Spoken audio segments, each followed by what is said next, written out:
আমার আল্লাহ পাক রব্বুল আলামিন ফজরের নামাজের সময় আমার বান্দা প্রথম আসমানে থাকেন না, জোহরের নামাজের সময় আমার আল্লাহ পাক রব্বুল আলামিন প্রথম আসমানে আমার আল্লাহ থাকেন না, আসরের নামাজের সময় আমার আল্লাহ প্রথম আসমানে থাকেন না, মাগরিবের নামাজের সময় আমার আল্লাহ কিন্তু প্রথম আসমানে থাকেন না, ইয়াশারের নামাজের সময় আল্লাহ পাক রব্বুল আলামিন প্রথম আসমানে থাকেন না।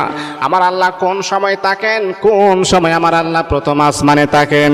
আমার আল্লাহ ফজরের নামাজের আগ মুহূর্তে রাত্রে 12টার পরে আপনি যখন 2 রাকাত তাহাজ্জুদের নামাজ যখন আপনি পড়বেন, ওই সময় আমার আল্লাহ প্রথম আসমানে থাকে। প্রথম আসমানে থেকে আমার আল্লাহ ডাক দিয়া বলে, ও আমার বান্দা বান্দি, আরামের ঘুমকে হারাম করে দিয়ে বান্দা তুমি যে নামাজ পড়তেছো, ওরে বান্দা তোমার কি প্রয়োজন, ও বান্দা তোমার কি হাজত, আমি আল্লাহ পাকের কাছে বলো। বান্দারে আমি আল্লাহ পাকের জন্য এত সুন্দর ঘুমকে তুমি নষ্ট করে দিয়েছো।